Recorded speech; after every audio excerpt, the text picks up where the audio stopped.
Hello everyone, आप सब कैसे हैं। मुझे आशा है कि आप सब ठीक होंगे।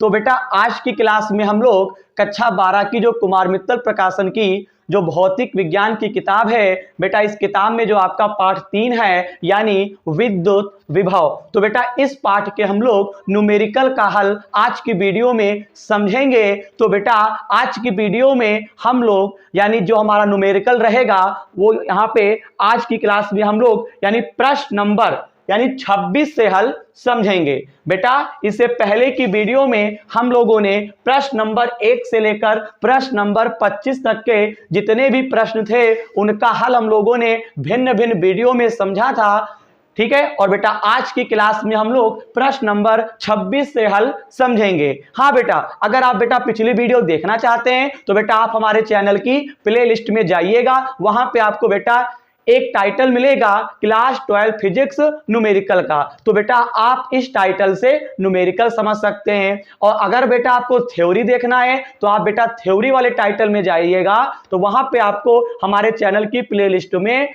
आपको एक टाइटल और मिलेगा क्लास 12 फिजिक्स थ्योरी का। तो बेटा न्यूमेरिकल वाले टाइटल में आप न्यूमेरिकल देख सकते हैं, थ्योरी वाले टाइटल में आप थ्योरी देख सकते हैं, ठीक है। कक्षा 12 की भौतिक विज्ञान का संपूर्ण हल, ठीक है, इन दोनों टाइटलों में वो चाहे न्यूमेरिकल हो चाहे थ्योरी हो वो आपको आसानी से मिल जाएगा। हाँ बेटा आज की क्लास में आप अंत तक बने रहिएगा और बेटा आप हमारे चैनल को सब्सक्राइब और वीडियो को लाइक कर दीजिएगा, क्योंकि बेटा इस प्रकार की जब भी वीडियो हम अपने बनाएंगे और अपने चैनल पर अपलोड करेंगे तो उसका बेटा आपको नोटिफिकेशन मिलता रहेगा। तो बेटा प्रश्न 26 का हल हम लोग समझते हैं। बेटा वीडियो में अंत तक बने रहिएगा, ठीक है, और वीडियो को लाइक करना बिल्कुल मत भूलिएगा। तो चलिए क्लास आज की हम लोग शुरू करते हैं। प्रश्न नंबर 26 आपको स्क्रीन पर दिखाई पड़ रहा होगा।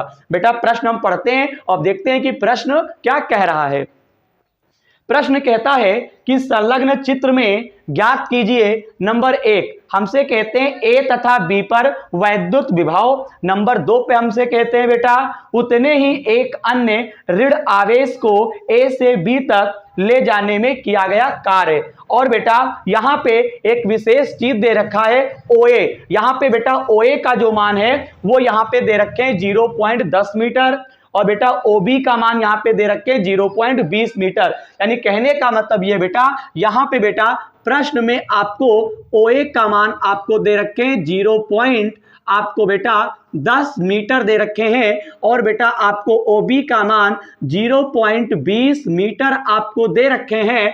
तो बेटा यहाँ पे आपको चित्र बनवा दिया गया है, ये चित्र आपकी किताब में दे रखा था तो आप समझ सकते हैं। यहाँ पे आपको 10 म्यू म्यू, ठीक है, और यहां पे आपका लिखा है सी यानी 2 बार म्यू है, ठीक है, माइक्रोन माइक्रोन और यहाँ पे कूलाम दे रखा है। तो बेटा यहाँ पे जो 10 माइक्रो कूलाम जो दे रखा है यहाँ पे उसको नाम दे देते हैं ओ। यहाँ पे बेटा हमने क्या मान लिया, यहाँ पे हमने मान लिया ओ मान लिया। अब बेटा देखिएगा हमें इसी चित्र में यानी बेटा इस प्रश्न में हमें क्या निकालना है। सबसे पहले हम लोग निकालेंगे बिंदु ए पर विभव।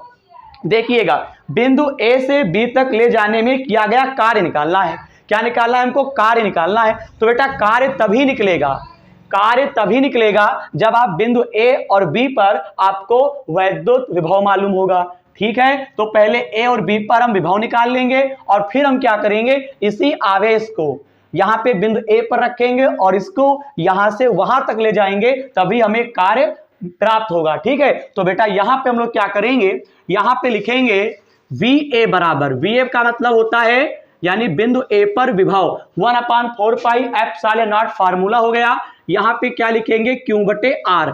अब बेटा देखिएगा यहां पे अगर VA निकालते हो तो O से लेकर A तक की दूरी होगी, तो इस R के स्थान पे बेटा हम यहां पे चाहो तो R ही रखो, वरना बेटा यहां पे अगर निकालोगे A पर विभव तो यहां पे आपकी जो दूरी है वो आपको दे रखे हैं 0.10 मीटर, ठीक है। इसी प्रकार से यहाँ पे जो OB आपको दे रखे हैं वो दे रखे हैं 0.20 आपको दे रखे हैं बेटा मीटर। अब सुनिए ये तो फार्मूला हो गया 1/4 पाई एप्सिलॉन नॉट का मान होता है 9 गुणे 10 की घात 9।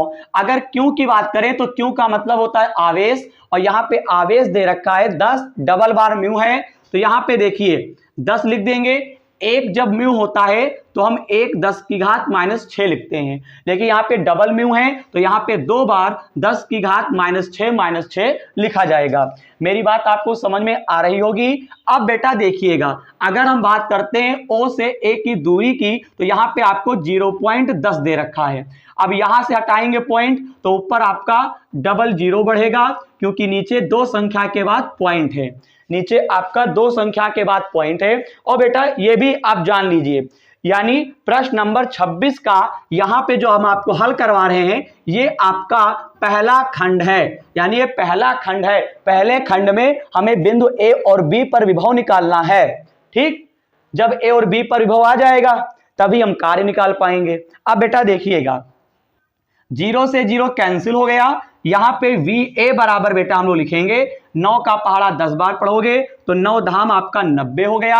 यहां पे देखिए 6 6 12, 12 माइनस के हैं और 9 आपका प्लस का है। 12 में से 9 घटाओगे तो आपका 3 बचेगा माइनस का, माइनस के 3 में से 1 आप और घटा दोगे 10, तो यहाँ पे आपका माइनस का 2 बचेगा। 90 गुणे यहाँ पे 10 की घात -2 हम लिख देंगे। तो यहाँ पे जो बिंदु ए पर जो विभव निकला है, इसका मात्रक क्या हो जाएगा, वो आपका हो जाएगा वोल्ट।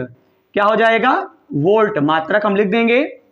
इस प्रकार से बिंदु ए पर विभव आ गया। ये आंसर शीट में आ रहा होगा। 9 दाम 90, 12 में से 9 गया, 3 में से कम करोगे तो 2 बचेगा। अब हम क्या करेंगे, बिंदु बी पर हम विभव निकाल लेंगे। हम लोग क्या करेंगे बेटा, बिंदु बी पर अब हम लोग विभव निकालेंगे। तो बेटा इतना आप स्क्रीनशॉट ले लीजिए और बेटा देखिएगा, बिंदु बी पर जब विभव निकालते हैं तो बेटा इसी के आगे आपको लगाना है, यहां पे क्या लिखेंगे, VB। तो बेटा 1/4 पाई एप्सिलॉन नॉट फार्मूला मान रख देंगे, 9 10 की घात 9 हो जाएगा। आवेश का मान भी वही रहेगा। बताइए 10 गुणे 10 की घात -6, 10 की घात -6, इस आवेश के द्वारा बिंदु बी पर विभव निकालोगे। ठीक है, लेकिन हाँ यहां पे आपका चेंज होगा, यहां पे हम लोग लिख देंगे 0.20, क्योंकि यहां पे बेटा 0.20 इसलिए होगा क्योंकि बिंदु बी पर हम लोग विभव निकाल रहे हैं। ठीक है, पॉइंट हटाओगे डबल 0 बढ़ जाएगा, 1 से 0 कैंसिल हो गया। सेम कैलकुलेशन है, 2 1 कम 2, 2 पंचे कर देंगे 10। अब यहां पे बेटा VB बराबर जब लिखते हो तो 9 का पहाड़ा 5 बार, 9 पचे आपका 45 होता है। यहां पे देखिए, यहां पे एक बहुत ही अच्छा दिखाई पड़ेगा, 6 6 12, 12 आपके माइनस के होते हैं, 12 में से 9 घटाएंगे तो आपका 3 हो जाएगा, और 3 में से 1 10 माइनस करेंगे तो आपका -2 आ जाएगा। बताइए बात समझ में आ रही है। 6 6 12 में से 9 गया 3, और 3 माइनस का बचेगा, 10 की घात -3 में से 1 कम करोगे तो -2। तो यहाँ पे बिंदु बी पर जो विभव प्राप्त हुआ है वो आया है 45 गुणे 10 की घात -2। तो मुझे उम्मीद है कि आप इतना समझ गए होंगे। ठीक है, तो यहां पे बिंदु ए पर विभव और बिंदु बी पर विभव आ चुका है। ठीक है, अब यहां पे इतना हो जाने के बाद बेटा हम लोग अब कार्य निकालेंगे, क्योंकि सेकंड जो खंड इसका दे रखा है, हमें उस खंड में कार्य निकालना है। क्या निकालना है, कार्य। और कार्य हम यहां पे बिंदु ए से बी तक ले जाने में किया गया कार्य निकालना है। तो बेटा देखिएगा, यहां पे लिख देंगे आवेश, यहां पे आपको लिख देना है आवेश प्लस 10 म्यू सी को इतना ही आवेश है। ठीक है, इतना ही आवेश आपको दे रखे हैं, और बिंदु ए से हमको बी तक ले जाने में हमें कार्य निकालना है। क्या निकालना है, कार्य। इतना ही आवेश आपको दे रखे हैं, आवेश प्लस 10 म्यू सी को बिंदु ए से, यहां पे देखिएगा, यहां पे लिख देंगे बिंदु ए से बी तक ले जाने में किया गया, क्या लिख देंगे बेटा, कार्य। बताइए आवेश प्लस 10 म्यू सी को बिंदु ए से बी तक ले जाने में किया गया कार्य। बेटा अगर हम बात करते हैं कार्य के लिए, आपका फार्मूला होगा, यहां पे 2 विभव आए थे। कितने विभव आए थे, 2 आए थे। तो बड़े वाले विभव में से छोटा वाला विभव आपको माइनस कर देना है। तो यहाँ पे पहले वाले विभव का मान आया था VA, बड़ा आया था, तो VA माइनस VB बराबर आप फार्मूला लिखेंगे W/Q लिख देंगे। अब यहाँ पे बेटा अगर हम बात करते हैं तो VA का मान हम लोग निकाल चुके हैं 90 गुणे 10 की घात माइनस 2 और VB का मान हम लोग निकाल चुके हैं 45 गुणे 10 की घात माइनस 2। W हमें बेटा ज्ञात करना है। और इस Q की अगर बात करें बेटा, इस Q की अगर बात करें, इस Q के स्थान पे आपको यही रखना है, यानी आप मान रखेंगे 10 गुणे, यहां पे क्या रखेंगे 10 की घात माइनस 6, 10 की घात माइनस 6, 2 बार मान को रखेंगे, है नहीं। अब सुनिएगा, यहां पे आपका 90 और यहां पे 45 है, इन दोनों के बीच में माइनस का निशान है। 90 में से 45 को माइनस करेंगे तो आपका 45 प्लस का बचेगा, पावर वही रहेगी माइनस का 2। और यहाँ पे आप कैलकुलेशन करेंगे W, 6 आपके 12, 12 में से 10 जाएगा, 10 के ऊपर 1 मानोगे तो प्लस का है, 6 12 में से घटाओगे तो आपका 10 की घात माइनस का 11 बचेगा। इतनी कैलकुलेशन आपको समझ में आ रही है। हमें कार्य निकालना है। क्या निकालना है? कार्य निकालना है। अब सुनिए, इसी के आगे की जो बेटा कैलकुलेशन है वो देखिएगा। यहाँ पे आप गुणा कर दीजिए तो यहाँ पे W बराबर आपको देखने को मिलेगा 45 गुणे 10 की घात माइनस 2 और गुणे में 10 की घात माइनस का 11। और दूसरी चीज, यहाँ पे आपका माइनस का 11 है, माइनस का 2 है, तो यहाँ पे 11 और 2 आपके काहे के होंगे, काहे के हो जाएंगे, 13 हो जाएंगे। ये दोनों माइनस में है। लेकिन एक मिनट, यहाँ पे जब कैलकुलेशन कर रहे थे, हाँ ठीक है, सही है, माइनस का 11 क्योंकि इधर आएगा ना, 45 की तरफ आएगा ना, तो 11 2 कितने होते हैं बेटा आपके 13 होते हैं। पावर काहे की है, माइनस में। फिजिक्स में आगे से एक संख्या बाद पॉइंट लगता है, 4.5 गुणे 10 की घात माइनस 12। कार्य का मात्रक बेटा क्या होता है बेटे, जूल होता है। इस प्रकार से यहाँ पे प्रश्न नंबर 26 का हल कंप्लीट होता है। ठीक, वीडियो पसंद आया हो तो हमारे चैनल को सब्सक्राइब और वीडियो को लाइक तुरंत करिएगा। तो बेटा इसी के आगे अब हम लोग जो है प्रश्न नंबर 27 का हल समझने वाले हैं, यानी प्रश्न नंबर 27 का हल हम लोग समझेंगे। तो चलिए प्रश्न नंबर 27 का हल अब हम लोग समझते हैं। तो यहाँ पे देखिएगा प्रश्न नंबर 27। प्रश्न नंबर 27 का क्या है, हमसे कहते हैं 2 इलेक्ट्रॉन हैं और प्रत्येक 10 की घात 6 मीटर प्रति सेकंड के वेग से क्या है, एक दूसरे की ओर छोड़े गए हैं। वे अधिक से अधिक एक दूसरे के कितने समीप आ सकते हैं। जरा बात को समझिएगा। यहाँ पे देखिएगा बेटा, हमारे पास 2 इलेक्ट्रॉन है, एक ये इलेक्ट्रॉन है और बेटा एक इलेक्ट्रॉन ये है। ये दोनों एक दूसरे की ओर छोड़े गए हैं। अब बताइए इनकी जो चाल है, चाल का मतलब वेग 10 की घात 6 मीटर प्रति सेकंड है। अब हमें यह पता करना है, एक इलेक्ट्रॉन ये, एक इलेक्ट्रॉन ये है और ये दोनों इलेक्ट्रॉन पर जो आवेश होता है वो माइनस में होता है। ये दोनों एक दूसरे की ओर छोड़े गए हैं। अब ये पता करना है कि एक दूसरे के कितने समीप आ सकते हैं। तो कितने समीप आ सकते हैं यानी पास आ सकते हैं। तो इसका मतलब ये हुआ, हमें इस सवाल में हमें R ज्ञात करना है, यानी हमें दूरी ज्ञात करना है। तो बेटा अगर हम बात करते हैं यहाँ पे Q1 की, तो यहाँ पे अगर हम बात करते हैं Q1 की, या फिर थोड़ा सवाल आगे और भी पढ़ते हैं, तो हमसे कहता है हाँ कितने समीप आ सकते हैं। ठीक है, तो हमें R निकालना है। तो पहली चीज, यहाँ पे ये इलेक्ट्रॉन है तो बेटा इसकी गतिज ऊर्जा क्या होगी, K1 होगी।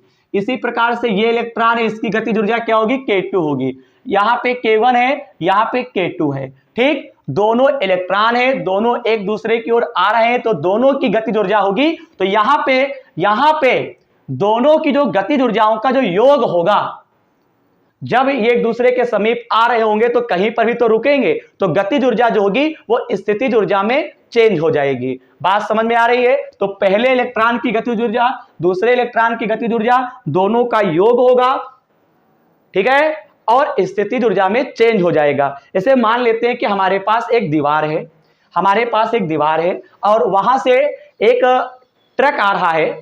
तो बेटा ट्रक जो है वो क्या है, वो गति में है, बहुत स्पीड में है, और दीवार क्या है, स्थिति में है।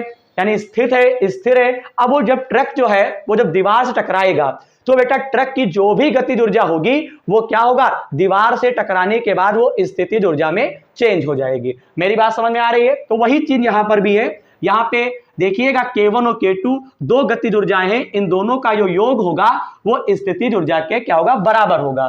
ठीक है, तो यहां पे देखिएगा बेटा, यहां पे हम लोग लिखेंगे तो यहां पे हमें V का मान दे रखे हैं, तो यहां पे K1 K2 को मत ऐड करिए। तो पहले इलेक्ट्रॉन की जो गतिज ऊर्जा होगी यानी हम यहां पे लिखेंगे 1/2 mv²। दूसरी चीज 1/2 बेटा mv²। इस इलेक्ट्रॉन की गतिज ऊर्जा का फार्मूला ये भी ½ mv² होता है, और ये काहे में बदल गया, स्थितिज ऊर्जा में। चाहे तो आप बेटा ऐसे लिख सकते हैं, यानी यहां पे K1 K2 और बराबर यहां पे क्या लिख देंगे, U लिख देंगे। तो यहां पे 1/2 बेटा mv², 1/2 mv², यहां पे 1/4 पाई ε0 हो गया, Q1 Q2 बटे R लिख देंगे। बताइए ये बात आपको समझ में आ रही है कि नहीं आ रही है? अब बेटा इतना हो जाने के बाद यहां पे ½ mv² पूरा mv² होगा, क्योंकि हम लोग पढ़ चुके हैं 1/2 कितना होता है, 1 होता है। तो यहां पे 1/2 mv² ये पूरा हो गया, तो केवल mv² लिख देंगे। यहां पे बेटा 1/4 पाई ε0 है। ठीक है, इसको आप चाहें तो अभी फिलहाल ऐसे ही लिखेंगे। यहां पे Q1 है, यहां पे Q2 है, बटे में आप R लिख देंगे। अब बेटा बहुत ही अहम बात यह है, यहां पे जो Q1 और Q2 है, पहले इतना आप स्क्रीनशॉट ले लीजिए। ठीक, चलिए इसी के आगे अब हम आपको हल समझाते हैं। ये R आ जाएगा mv² के स्थान पे, आ गया नहीं आ गया? तो यहां पे आपका आ जाएगा 1/4 पाई ε0 Q1 और Q2, और इस R के स्थान पे बेटा हम M ले आएंगे। अब यहां पे R है, 1/4 पाई ε0 का मान कितना होता है बेटा, 9 × 10⁹ होता है। अगर हम बात करते हैं Q1 की, तो Q1 का मतलब आवेश, तो यहां पे पहले इलेक्ट्रॉन पर आवेश आपका माइनस में है, आवेश पर यानी इलेक्ट्रॉन पर आवेश माइनस में होता है, तो माइनस में ये भी है, माइनस ये भी है, तो दोनों प्लस हो जाएंगे। तो यहां पे Q1 का मान 1.6 × 10⁻⁻19, 1.6 × 10⁻⁻19। आप इतना तो समझ ही गए होंगे, बताइए इतना तो आप समझ ही गए होंगे बेटा, कठिन बिल्कुल नहीं है। आप देखते जाइए, देखिएगा इतना हो गया कि नहीं हो गया। अब बेटा इसी के आगे देखिएगा, इसी के आगे आपको बेटा कैलकुलेशन करनी है। यहां पे m है, तो m का मतलब होगा यहां पे इलेक्ट्रॉन का द्रव्यमान होगा। तो यहां पे इलेक्ट्रॉन का द्रव्यमान होता है 9 × 10⁻⁻31। 9 से 9 कैंसिल कर देंगे, 16 है, इधर 16 है। पॉइंट को कुछ देर के लिए अनदेखा करो। 16 16 आपका 256 होता है बेटे, कितना होता है, 256। एक संख्या बाद पॉइंट इसमें, एक संख्या बाद पॉइंट इसमें है, टोटल 2 संख्या के बाद आप पॉइंट लगा देंगे। अब सुनिए 19 यहां पे है, 19 आपके 38 होते हैं माइनस के। अब यहाँ पे 38 में से 9 घटाओगे तो आपका माइनस का 29 बचेगा। ठीक, ऊपर 31 नीचे माइनस में, ये ऊपर जाएंगे तो प्लस में हो जाएंगे। 31 में से 29 घटाओगे तो आपका 2 बचेगा, यानी गुणे में 10⁻⁻2, और दूरी का मात्रक बेटा होता है मीटर। तो मुझे उम्मीद है कि यहाँ पे सवाल नंबर 27 में हमें ये ज्ञात करना था कि ये 2 इलेक्ट्रॉन जो एक दूसरे की ओर छोड़े गए हैं वो कितना समीप आ सकते हैं। तो यहां पे आ गया 2.56 × 10⁻⁻2 हमारे में आंसर आ रहा है। कोई चीज मिस्टेक हुई है, अब वो मिस्टेक ये हुई है जब हम R को यहां पे लाएंगे mv² के स्थान पे, तो mv² जो होगा वो R के स्थान पे जाएगा। तो यहां पे m लिख दिया है और v बेटा क्या है, छूट गया है। तो बताइए यहां पे v² है बेटा, गलतियां तो होती हैं, वो चाहे आप हो चाहे हम हो, तो बेटा जब भी लगाओ एक बार चेक कर लो। चलिए वही तो आंसर नहीं आ रहा है, तो यहाँ पे v² होगा। ठीक, v का मान 10⁶। अब आप इसको हल करिए, तो 19 19 38 में से 9 घटाएंगे तो माइनस का 29, 6 6 12 होता है 12। तो सिंपल सा कॉन्सेप्ट हम आपको बता देते हैं। यहाँ पे फिलहाल आपका माइनस का 2 बचा था, यहाँ पे 38 में से 9 घटाओगे 29, और 29 जो है 31 में से माइनस हुए थे, तो आपका कितना बचा था बताइए, -2 बचा था कि नहीं बचेगा? चलिए पूरा हम सही कर देते हैं। 29 आपके माइनस के थे, याद रखिएगा। 31 ऊपर जाएगा, प्लस का हो गया। हाँ, तो प्लस के 2 बचेंगे, 10 की घात 2 प्लस का होगा। और यहाँ पे 6 6 12 और 12 ये ऊपर जाएंगे माइनस के, और 2 तो आपका ऊपर जो काहे का था, प्लस का था, तो यहाँ पे 10 बचेगा। बताइए, अपने हिसाब से कैलकुलेशन कर लीजिएगा, दिमाग ज्यादा लगाना पड़ रहा है, ठीक है। बाकी हमने कर दिया है सही से, ठीक। यानी आर का मान 2.56 गुणे 10 की घात -10 मीटर आएगा। बताइए, प्रश्न नंबर 27 का हल आप अच्छे से समझे, ठीक है। तो इस प्रकार से हम लोगों ने प्रश्न नंबर 27 का भी हल अच्छे से समझ लिया है। इसी के आगे अब हम लोग बेटा प्रश्न नंबर 28 का हल समझने वाले हैं कि किस प्रकार से किया जाएगा। तो बेटे प्रश्न नंबर 28 हम आपको बताते हैं कि कैसे करेंगे आप। तो प्रश्न नंबर 28 में देखिएगा, प्रश्न नंबर 28 पहले एक बार पढ़ते हैं। हमसे कहता है 2 प्रोटॉनों के बीच की दूरी 1 गुणे 10 की घात -10 मीटर है। यदि उन्हें मुक्त कर दिया जाए तो एक दूसरे से बहुत दूर हो जाने पर प्रत्येक की गतिज ऊर्जा कितनी होगी। देखिए, बात आती है, यानी 2 प्रोटॉन हैं, दोनों को क्या होता है कि एक दूसरे की ओर मुक्त कर दिया गया। तो यहां पे जो प्रोटॉन दे रखे हैं बेटा, ठीक, तो यहां पे इन दोनों के जो बीच की दूरी है वो आर दे रखे हैं 1 गुणे 10 की घात -10 मीटर। यहां पे दूरी इतनी दे रखे हैं। और सुनिए, यहां पे 2 आंसर आएंगे, एक दूसरे से बहुत दूर हो जाने पर प्रत्येक की गतिज ऊर्जा कितनी होगी। तो हमें यह पता करना है कि दोनों प्रोटॉन कितने कितने गति से गति कर रहे हैं, ठीक है। प्रत्येक प्रोटॉन की गतिज ऊर्जा निकालना है, यानी हमें के का मान निकालना है। तो यहां पे बेटा ये पहला खंड होगा, पहले तो दोनों को क्या किया, मुक्त कर दिया गया, आजाद कर दिया गया, दोनों चल रहे हैं। यहां पे दोनों प्लस के हैं तो यहां पे प्रतिकर्षण होगा, ठीक है। तो यहां पे हमें के का मान ज्ञात करना है। हालांकि यहां पे वेग तो है नहीं, तो mv² का फार्मूला लगेगा नहीं। तो यहां पे क्या करेंगे, ये पहला प्रोटॉन है बच्चे, तो यहां पे K1 हो गया, ये दूसरा प्रोटॉन है तो यहां पे K2 लिख देंगे। तो यहां पे K1 + K2 बराबर, यहां पर भी बेटा देखिएगा, यहां पर भी क्या होगा, यहां पर भी क्या होगा, K1 + K2 बराबर हम U लिखेंगे। गतिज ऊर्जा स्थितिज ऊर्जा में चेंज हो जाएगी। K1 को यहां पे हम क्या कह देते हैं, K मान लेते हैं, क्योंकि प्रत्येक की ज्ञात करना है। तो यहां पर भी हम क्या करते हैं, K मान लेते हैं, ठीक है। और यहां पर भी क्या मान लेते हैं, K और बराबर में U। K आपका 2K होता है, यहां पे आप U लिख देंगे। और बेटा यहां पे U का फार्मूला भी आप लगा सकते हैं। तो U का फार्मूला होता है 1/4πε0 Q1 और Q2 बटे बेटा R होता है। हमें इस प्रश्न में R निकालना है, नहीं K निकालना है। तो K बराबर 1/4πε0, Q1 के स्थान पे प्रोटॉन पर आवेश कितना होता है बेटा, प्रोटॉन पर कितना आवेश होता है, चलिए हम मान भी रख देते हैं। K 1/4πε0 का मान 9 गुणे 10 की घात 9, Q1 का मान 1.6 प्लस है तो प्लस ही रहेगा प्रोटॉन पर आवेश। यहां पर भी देखिएगा क्या लिखेंगे, थोड़ा साफ साफ लिखे ना, शिकायत करोगे। 1.6 गुणे 10 की घात -19 पूरे पर बटा। अब देखिए बहुत अहम बात, 1/4πε0 का मान हो गया, Q1 Q2 का मान, प्रोटॉन पर भी इतने आवेश होता है, बस यहाँ पे प्लस होता है। और दूसरी चीज आपको समझानी है, इस R के स्थान पर पहले तो यहाँ पे 2 R के साथ में आ जाएगा। R का मान कितना है, 1 गुणे 10 की घात -10, काट दीजिए। तो देखो 2 1 कम 2, काटेंगे 2 8 आपका 16 हो गया, पॉइंट मत हटाइएगा।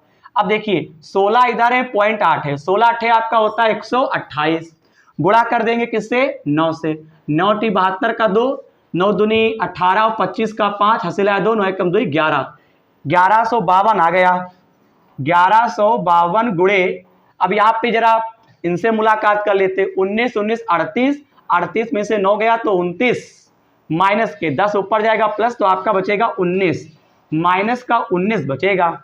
फिजिक्स में पहले तो यहाँ पे 16 की गुणा 128 से हो गई, गुणा करने पर 1152 आया। एक संख्यावाद पॉइंट इसमें है, एक संख्यावाद पॉइंट इसमें है, टोटल आपको 2 संख्यावाद लगा देना है। फिजिक्स में आगे से एक संख्यावाद पॉइंट लगता है, इस पॉइंट को आगे ले आओ। तो 1.152 10 की घात -18, गतिज ऊर्जा का मात्रक क्या होता है बच्चे? जूल होता है। चाहे जो भी ऊर्जा हो सबका मात्रक आपका जूल होता है। तो इस प्रकार से प्रश्न नंबर 28 का जो पहला खंड था वो कंप्लीट हो गया।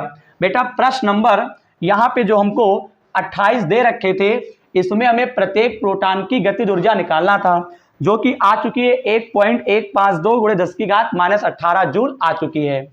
लेकिन यहाँ पे जो पहला खंड था ये दोनों मुक्त थे, आजाद थे, स्वतंत्र थे, छोड़ दिए गए थे, एक दूसरे से दूर जा रहे थे। अब बात आती है इसका जो बेटा दूसरा खंड है, प्रश्न बेटा आप किताब से मिला लीजिएगा, बहुत ही धाकड़ है सवाल। अब सुनिए इसका दूसरा खंड देखिए। दूसरा खंड यहाँ पे क्या है?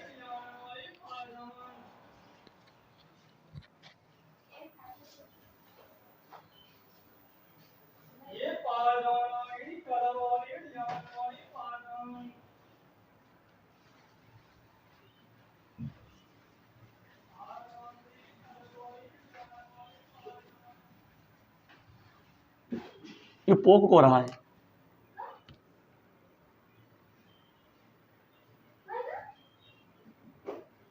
साला हरामी आएगा। हाँ बेटा यहाँ पे जो इसका दूसरा खंड है, तो यहाँ पे बेटा दूसरे खंड में क्या है कि एक प्रोटॉन को स्थिर रख लिया गया। यानी बेटा कहने का मतलब यह है यहाँ पे हम एक प्रोटॉन को स्थिर रख लेंगे और केवल एक को मुक्त करेंगे। तो बेटा जब एक प्रोटॉन को स्थिर करोगे तो इससे तो कोई मतलब ही नहीं, क्योंकि ये स्थिर है तो गतिज ऊर्जा केवल इसमें उत्पन्न होगी, ठीक है, इस वाले प्रोटॉन में। तो इस बार आप केवल लिखोगे K = U, यानी जो गतिमान है उसी की गतिज ऊर्जा स्थितिज ऊर्जा में बदल जाएगी, ठीक है। ये तो कोई है ही नहीं कि जब भी किसी वस्तु को मुंह पर फेंक रहे तो वो क्या ऊपर जाती जाए, वो कहीं पे भी तो रुकेगी, या कहीं पर भी ऊपर से नीचे तो कहीं पे तो रुकेगी, तो गतिज ऊर्जा स्थितिज ऊर्जा में चेंज हो जाएगी। तो यहाँ पे K के स्थान पे आपको कुछ नहीं लिखना है, तब हमें प्रोटॉन की गतिज ऊर्जा निकालना है। काइनेटिक एनर्जी 1/4πε0 Q1/Q2 क्या लिख देंगे? R लिख देंगे, ठीक है। अब यहाँ पे K बराबर इसका मान 9 × 10⁹, Q1 का मान 1.6 मान वही रहेगा, और Q2 का मान 1.6 × 10⁻⁻19। बस ये है कि यहाँ पे K केवल एक ही रहेगा, R के स्थान पे 1 × 10⁻⁻10 मीटर। अब आप इसको सॉल्व करिए, बहुत ही आसान सा सवाल है। अब सुनिए कैसे करेंगे। 16 16 256, 256 का सुलाई दो किससे? 9 से। 9 छाक 54, 9 पचे 45 और 50, 9 दूनी 18 और 5 23, यानी 2304 आ गया। तो बेटा यहाँ पे जब गुणा करते हैं तो यहाँ पे 2304, एक संख्या बाद पॉइंट इसमें है, एक संख्या बाद पॉइंट इसमें है, तो टोटल जो हमारा आया हुआ है उसमें हम 2 संख्या के बाद पॉइंट लगा देंगे। 19 19 38, 38 में से 9 जाएगा तो आपका बचेगा 29। ये 29 आपके माइनस के होंगे ऊपर, बटे में क्या चल रहा है? 1 × 10⁻−10, इसको ऊपर ले जाओगे तो यहाँ पे 23.04, ये 10 ऊपर जाएगा तो प्लस का, तो माइनस का आपका 19 हो जाएगा। अब जरा हमें ये बताइए, फिजिक्स में आगे से एक संख्या बाद पॉइंट लगता है, ये कहते कहते हम थक गए। चलिए फिर बता रहे हैं, इस पॉइंट को जब आगे लाओगे तो माइनस का 18 और यहाँ पे जूल। देखिए जब ऐसी स्थिति होती है तो यहाँ पे जो गतिज ऊर्जा आई हुई है वो आई हुई है 2.304 × 10⁻−18 जूल। तो बेटा इस वाले कंडीशन में एक प्रोटॉन क्या था? स्थिर। एक प्रोटॉन आपका बेटा क्या था? स्थिर था। और दूसरा बेटा क्या था? दूसरा बेटा आपका क्या था? गतिमान था। बताइए दूसरा आपका क्या था? दूसरा आपका गतिमान था। तो यहाँ पे केवल इस वाले प्रोटॉन की जो गतिज ऊर्जा होगी वो स्थितिज ऊर्जा में बदलेगी। तो K का मान हमें प्राप्त हो चुका है। इस प्रकार प्रश्न नंबर 28 का कंप्लीट हल हो चुका है। अब बेटा इसी के आगे अब हम लोग प्रश्न नंबर जो यहाँ पे दे रखा है यानी प्रश्न नंबर 29 का हल अब हम लोग समझेंगे, ठीक है। स्क्रीनशॉट ले लीजिए। बेटा प्रश्न नंबर 29 जो है इसमें आपको चित्र दे रखे हैं। पहले हम प्रश्न पढ़ते हैं और फिर उसका हल हम आपको समझाते हैं कि किस प्रकार से किया जाएगा।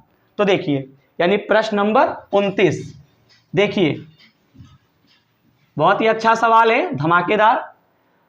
प्लस क्यू और plus 2q plus 4q coulomb आवेशों को ए मीटर भुजा वाले एक समबाहु त्रिभुज के कोनों पर रखने में कितना कार्य करना होगा? निकाय की वैद्युत स्थितिज ऊर्जा कितनी होगी? तो देखो बेटा, कितना कार्य करना पड़ेगा, कार्य जो है वो स्थितिज ऊर्जा में बदल जाएगा। जितना कार्य होगा उतनी स्थितिज ऊर्जा होगी, या जितनी स्थितिज ऊर्जा होगी उतना कार्य होगा। तो यहाँ पे बेटा आपको पहले चित्र बताते हैं। चित्र आपकी किताब में दे रखा है, देखिए। एक यहाँ पे समबाहु त्रिभुज है, एक कोने पर आपको +4q आवेश दे रखे हैं, दूसरे कोने पर आपको +q आवेश दे रखे हैं, और फिर इधर आपको दे रखे हैं प्लस का 2q। यहाँ पे आपका नाम पड़ा हुआ है, क्या है बेटा? कुछ नहीं है। तो वो हाँ, इन दोनों आवेशों के जो बीच की दूरी है वो बेटा a है। क्या दे रखे हैं? वो a है। समबाहु त्रिभुज है तो a ये भी होगा, बताइए। इसी प्रकार से बेटा a ये भी रहने वाला है। बताइए, इतना समझे कि नहीं समझे? इतना जब आप समझ चुके हैं, इसका नाम क्या दे देंगे बेटा? Q1। ठीक, इसको नाम हमने अपनी तरफ से दे दिया Q2, इसका नाम क्या दे दिया? Q3। बताइए, ये बात समझ में आ रही है कि नहीं आ रही है? बताइए, क्या नाम दे दिया? Q3। इतना हो जाने के बाद हम अपनी तरफ से अगर हम Q1 और Q2 की स्थितिज ऊर्जा निकालेंगे तो उसका नाम हमने दे दिया क्या? U1 दे दिया। अगर हम यहाँ पे Q1 और Q3 की अगर स्थितिज ऊर्जा निकालते हैं तो उसका नाम हमने दे दिया U3। चाहे जो मानो बेटा, अगर हम Q2 Q3 की निकालेंगे तो इसका नाम दे दिया Q2। बताइए, बात समझ में आ रही है? त्रिभुज कौन सा ये बेटा था? समबाहु त्रिभुज था। त्रिभुज कौन सा है? सुंदर सुंदर समबाहु त्रिभुज है। अब सुनिए, इस पूरे निकाय में हमें कार्य और वैद्युत स्थितिज ऊर्जा निकालना है, यानी W बराबर U बराबर क्वेश्चन मार्क, ये दोनों आपस में बराबर होंगे। ठीक है, तो यहाँ पे बेटा पहले हम U1 निकालेंगे। U1 जब निकालते हो तो 1/4 पाई एप्सिलॉन0 फार्मूला Q1 और Q2 बटे R रहेगा। तो U1 इसका मान 9 × 10⁹ है बेटा, है कि नहीं है? इस Q1 के स्थान पे आपको +q दे रखे हैं तो +q लिख दीजिए, और यहाँ पे Q2 दे रखे हैं तो यहाँ पे आप क्या लिख, या फिर एक काम करते हैं, हम तीनों को एक ही में जोड़ दें, थोड़ा जल्दी हो जाएगा। तो पहले तो U बराबर जब टोटल निकालोगे U1 U2 और बेटा U3। ठीक, अब सुनिए, यहाँ पे फार्मूला आप लिखोगे, फार्मूला क्या लगेगा? 1/4 पाई एप्सिलॉन0। तो U1 है, हमेशा वैद्युत स्थितिज ऊर्जा में आपका फार्मूला होता है U बराबर 1/4 पाई एप्सिलॉन0 Q1 और Q2 बटे R। ये आपका फार्मूला होता है। इसी फार्मूले के बेस पे आपको तीनों निकालना है। तो यहाँ पे बेटा देखो, अगर U1 है तो यहाँ पे +q और प्लस का 4q आवेश है। ठीक, डायरेक्ट हम लिख रहे हैं, और या फिर आप कह सकते हो कि Q1 और Q3 ले लिया गया। यहाँ पे क्या ले लें? पहले Q1 और Q3 ले लेते हैं। चलिए, हमारी बात समझ में आ रही है? एक मिनट, U1 है तो यहाँ पे आप आएंगे ना, तो यहाँ पे Q1 और Q2 आपको लेना पड़ेगा। थोड़ा ध्यान लगाइए, समझ जाएंगे। देखिए, U1 है तो Q1 और Q2 हमने माना था, यहाँ पे लिख देंगे। इनके बीच की दूरी a है तो यहाँ पे a लिख दीजिए, फिर प्लस। अब यहाँ पे क्या है? U2 है। क्या है बेटा? U2। इस U2 के स्थान पर क्या लिखोगे? 1/4 पाई एप्सिलॉन0। तो U2 का मतलब है Q2 और Q3 आपको लेना है, Q2 और Q3 लेना है। तो यहाँ पे हम लोग क्या लिख देंगे बताइए? Q2 और Q3, और इनके बीच की दूरी क्या है बेटा? वो दे रखे हैं a। एक मिनट, क्या दे रखे हैं? a दे रखे हैं। समझ में आ रहा ना? इसी प्रकार से यहाँ पे प्लस लगा दो, और फिर हमें इसी फार्मूले का यूज करना है। मिटाल दिया, फार्मूला तो मालूम ही होगा। तो यहाँ पे जब U3 है तो यहाँ पे Q1 और Q3 आवेश है। बताइए, बटे में a ही रहेगा। इतनी बात आपको समझ में? इन दोनों में कॉमन तीनों में क्या है? इन तीनों में कॉमन है 1/4 पाई एप्सिलॉन0, और बटे में आपका a भी कॉमन है। अब जरा ये बताइए, इधर आपका Q1 Q2 आ जाएगा, यहाँ पे आपका Q2 और Q3, ठीक, Q1 Q2 हो गया और यहाँ पे Q2 और Q3 हो गया, सही है, Q1 और Q3। यहाँ पर क्या ये सब ये A और ये 1/4 पाई एप्सिलॉन नॉट ये कॉमन हो गया है, तो Q1 और यहाँ पे Q3 लिख देंगे। चलिए यहाँ पे 1/4 पाई एप्सिलॉन नॉट, यहाँ पे A, इस Q1 के स्थान पर कितना है Q, Q2 के स्थान पे यहाँ पे 2Q, यहाँ पे Q2 है, Q2 का मान कितना है 2Q, Q3 का मान कितना है बेटा 4Q, Q1 का मान कितना है बेटा Q, और Q3 का मान कितना है बेटा 4Q। बताइए इतना समझ में आ रहा है कि नहीं आ रहा? स्क्रीनशॉट तुरंत लीजिए, बताइए इतना आपको समझ में आया कि नहीं आया? इतना अगर बेटा आपको समझ में आ रहा है तो इसी के आगे की देखिए कैलकुलेशन। ये प्रश्न नंबर हमारा 29 है, ठीक। अब देखिए u बराबर जब निकालेंगे तो 1/4 पाई एप्सिलॉन नॉट 1/a है। यहाँ पे 2Q की गुणा Q से करेंगे तो यहाँ पे आपका 2Q स्क्वायर हो गया, 4 दूनी 8, यहाँ पे 8Q स्क्वायर लिख देंगे। यहाँ पे देखो 4 दूनी 8Q स्क्वायर, यहाँ पे केवल 4Q स्क्वायर रहेगा। बताइए इतना समझ पाए? अब बेटा इसी के आगे की जो कैलकुलेशन है, मान मत रखिएगा, 1/4 pi epsilon not 8 4 12 2 14, 14Q square बटे A। इस प्रकार से इस पूरे निकाय की जो वैद्युत स्थितिज ऊर्जा थी या फिर हम कह सकते हैं कार्य था, वो यहाँ पे आ चुका है। बताइए, मुझे उम्मीद है कि प्रश्न नंबर 29 का भी हल आप अच्छे से समझ गए होंगे। वीडियो में बेटा अंत तक बने रहिएगा, प्रश्नों को समझने का प्रयास करो तो बेटा जरूर समझ में आएगा। अब बेटा इसी के आगे हमारा जो प्रश्न नंबर 30 है यहाँ पे, उसका हल हम लोग समझेंगे।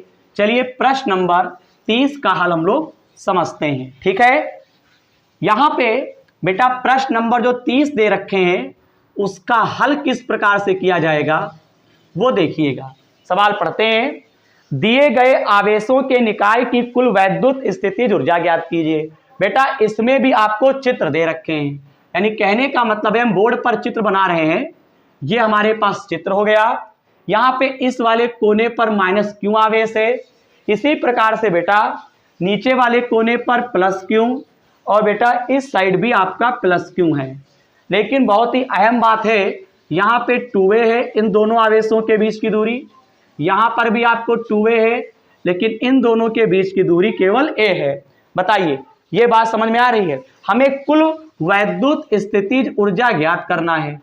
तो बताइए अगर ये आवेश है, ठीक, तो इसको हम क्या मान लेंगे U1 मान लिया, इसको हमने बेटा U2 मान लिया, इसको हमने क्या किया U3 मान लिया। तो यहाँ पे परिणामी निकालो, तो यहाँ पे डायरेक्ट हम लिखेंगे U बराबर, आप क्या निकालेंगे U1 U2 लिखेंगे, ठीक, U1 U2 और U3। और यहाँ पे जो बेटा सूत्र की अगर बात करें तो सूत्र मैंने अभी आपको जस्ट बताया था, वैद्युत स्थितिज ऊर्जा का formula 1/4 pi epsilon not Q1 और Q2 बटे क्या होता है R होता है। तो यहाँ पे देखिए बेटा U1 के स्थान पे 1/4 पाई एप्सिलॉन नॉट, तो यहाँ पे हम थोड़ा डायरेक्ट करेंगे। यहाँ पे जब U1 निकालोगे तो Q1 और Q2 है, इन दोनों आवेशों का क्या है Q है, तो यहाँ पे Q1 और Q2 के स्थान पर Q लिखा जाएगा, तो डायरेक्ट यहाँ पे Q स्क्वायर हो जाएगा, ठीक। दोनों प्लस के हैं तो प्लस का ही आएगा, हम थोड़ा डायरेक्ट कर रहे हैं, इस R के स्थान पे केवल A रहेगा। अब यहाँ पे U2 की बारी है, तो 1/4 पाई एप्सिलॉन नॉट तो रहेगा, लेकिन बेटा यहाँ पे Q1 और Q2 है, तो यहाँ पे देखिएगा एक आवेश प्लस में है, एक आवेश माइनस में है, तो यहाँ पे जब दोनों लिखोगे तो हालांकि Q स्क्वायर तो होगा, लेकिन एक प्लस में एक माइनस में है, तो यहाँ का चिन्ह जो बेटा होगा वो चेंज हो जाएगा, ठीक। अगर हम बात करते हैं इसके दूरी की, तो यहाँ पे दूरी आपको 2a दे रखा है, प्लस का निशान लगा दीजिए। यहाँ पे U3 है, तो यहाँ पे U3 की बात करें तो 1/4 पाई एप्सिलॉन नॉट हो जाएगा। तो यहाँ पर भी एक आवेश माइनस में एक प्लस में है, तो यहाँ पर भी बेटा आप क्यू स्क्वायर तो लिखेंगे, लेकिन यहाँ पे जो अहम बात है दूरी की, तो यहाँ पर भी दूरी आपकी 2a, दूरी क्या है 2a। मुझे उम्मीद है कि आप ये बात अच्छे से समझ पा रहे होंगे। अब सुनिएगा बेटा, एक बात सुनिएगा, यहाँ पे हम लोग क्या करेंगे 1/4 पाई एप्सिलॉन नॉट कॉमन ले लेंगे, और यहाँ पे आपका क्यू स्क्वायर है, ये भी कॉमन हो गया, क्यू स्क्वायर और ए कॉमन है, तो यहाँ पर हमने ए भी ले लिया। बताइए इतनी बात आपको समझ में आ रही है? और यहाँ पे अब आपका बचेगा क्यू स्क्वायर, एक मिनट, यहाँ पे केवल आप ए कॉमन ले लीजिए, थोड़ा जो है आसान तरीके से हल हो जाएगा। देखिए बेटा, यहाँ पे देखिएगा, यहाँ पे हम लोग क्या करेंगे 1/4 पाई एप्सिलॉन नॉट 1/a यहाँ पे कॉमन हो चुका है। यहाँ पे आपका बचेगा क्यू स्क्वायर, बचेगा माइनस का निशान लगा दीजिए, यहाँ पे क्यू स्क्वायर बटे 2 है, यहाँ पर क्या है आपका क्यू स्क्वायर बटे 2 है। नहीं समझ पाए? एक बार हम फिर से समझाने का प्रयास कर रहे हैं। 1/4 पाई एप्सिलॉन नॉट और बटे का ए, ये दोनों कॉमन हो गए, यहाँ पे क्यू स्क्वायर बचेगा, ये माइनस में है, यहाँ पे माइनस में है, ठीक है, बटे में 2, यहाँ पे हम अपनी तरफ से बेटा अपनी तरफ से इसमें 2 से गुणा 2 से भाग करेंगे। क्यों करेंगे? सेम बनाने के लिए। और जैसे ही तुम सेम बनाओगे बेटा, यहाँ पे देखिए इस वाले पद में, यहाँ पे जो ये वाला जो पद दे रखे थे, यहाँ पे जो बेटा ये वाला पद दे रखे हैं, इसमें हमने 2 से गुणा 2 से भाग कर दिया हमने। बताइए कर सकते हैं? अपनी तरफ से किया। अब यहाँ पे देखो ये 2 क्यू स्क्वायर है, बटे में 2 है, ये क्यू स्क्वायर बटे 2, ये क्यू स्क्वायर बटे 2 है, ये दोनों माइनस में है, ये दोनों आपके जुड़ जाएंगे, और ये तो प्लस में है, तो ये पूरा कैंसिल हो जाएगा। थोड़ा दिमाग लगा लीजिएगा, ठीक है, समझ गए होंगे। तो इस पूरे का मान 0, इस 0 की गुणा इससे होगी, तो यहाँ पे जो वैद्युत स्थितिज ऊर्जा का जो आंसर होगा वो 0 हो जाएगा। मुझे उम्मीद है कि आप ये कैलकुलेशन समझ पा रहे होंगे। एक बार फिर से समझाते हैं। यहाँ पे U1, U2, U3 का मान निकाला गया हमें टोटल, और यहाँ पे सबका मान पुटअप कर दिया गया चित्र के द्वारा। 1/4 पाई एप्सिलॉन नॉट और बटे का एक कॉमन ले लेंगे, तो यहाँ पे क्यू स्क्वायर बटे 2, क्यू स्क्वायर बटे 2 बच रहा था, 2 से गुणा 2 से भाग करेंगे, ये दोनों माइनस में थे, ये पूरा आपका प्लस में था, ये पूरा कैंसिल, इस पूरे का मान 0 की गुणा इनसे करेंगे, सब 0 हो जाएगा। तो बेटा आज की क्लास में हम लोगों ने प्रश्न नंबर 30 तक का जो भी यहाँ पे प्रश्न दे रखे थे वो समझ चुके हैं। तो आज की क्लास में हम लोगों ने प्रश्न नंबर 25 से लेकर प्रश्न नंबर 26 से लेकर प्रश्न नंबर 30 तक के सभी प्रश्नों का हल हम लोगों ने आज की क्लास में हम लोगों ने सीखा है, ठीक है। और बेटा दूसरी चीज यह है, इसी के आगे आपका एक प्रश्न और भी हल करवा देते हैं, यानी प्रश्न नंबर 31 बहुत ही छोटा है, उसको भी आप समझ लीजिए, ठीक है। देखिएगा प्रश्न नंबर 31 क्या कहता है। प्रश्न नंबर 31 कहते हैं विभव मापी के 10 मीटर लंबे तार के सिरों के बीच 1 वोल्ट का विभवांतर लगाया जाता है, तार में विभव प्रवणता का मान ज्ञात कीजिए। प्रश्न नंबर 31 देखिए, जरा नजर डालिएगा मेरे भैया। देखो यहाँ पे आपको दे रखे हैं विभवांतर दे रखे हैं 1 वोल्ट, इसको V से लिखेंगे, V बराबर 1 वोल्ट हो गया। प्रश्न को पढ़िएगा, अपने किताब से मिलाइएगा बेटा। यहाँ पे 10 मीटर लंबे, लंबाई को L से लिखते हैं, L बराबर यहाँ पे आप 10 मीटर लिखेंगे। मैंने आपको पिछली वीडियो पढ़ा रखा है सूत्र वाली, वो प्ले लिस्ट में जाके देखिएगा। पाठ 3 विद्युत विभव के सारे सूत्र उस वीडियो में लिखाए गए हैं, तो वहां पे आपको इसका फार्मूला लिखवाया गया है। हमें प्रश्न में निकालना है विभव प्रवणता, यानी कहने का मतलब है पोटेंशियल ग्रेडियंट, ठीक है, यानी पीजी, यानी हमें बेटा पीजी निकालना है। पीजी को यहाँ पे विभव प्रवणता को शॉर्टकट में इंग्लिश में लिखते हैं पीजी, पोटेंशियल ग्रेडियंट होता है। यहाँ पे पीजी बराबर बेटा फार्मूला लिख सकते हैं V बटे L, यानी विभव प्रवणता जो होता है विभवांतर बटे लंबाई के बराबर होता है। तो यहाँ पे लिख देंगे 1 और L के स्थान पे 10, नीचे 10 है, ऊपर एक संख्या बाद पॉइंट लगेगा 0.1। यहाँ पे विभव प्रवणता निकाल रहे हो, इसका मात्रक होता है बेटा वोल्ट प्रति मीटर। तो मुझे उम्मीद है कि आप जो है प्रश्न नंबर 31 का भी हल समझ गए होंगे। तो बेटा आज की क्लास में हम लोगों ने प्रश्न नंबर 26 से लेकर प्रश्न नंबर 31 तक के सभी प्रश्नों का हल आज की वीडियो में समझा है। अंत में जाते जाते एक बार फिर कहेंगे, वीडियो में कुछ भी अच्छा लगा हो, ठीक है, अगर प्रश्नों का हल आपको अच्छे से समझ में आया हो तो बेटा आप हमारे चैनल को सब्सक्राइब और वीडियो को लाइक करना ना भूलें। और बेटा इसी में जो आपके आगे के क्वेश्चन दे रखे हैं पाठ 3 विद्युत विभव में, ठीक है, यानी प्रश्न नंबर 31 के आगे, उनका हल हम आपको अगली वीडियो में जल्द ही समझाएंगे। तो बेटा मिलते हैं अगली वीडियो में। धन्यवाद।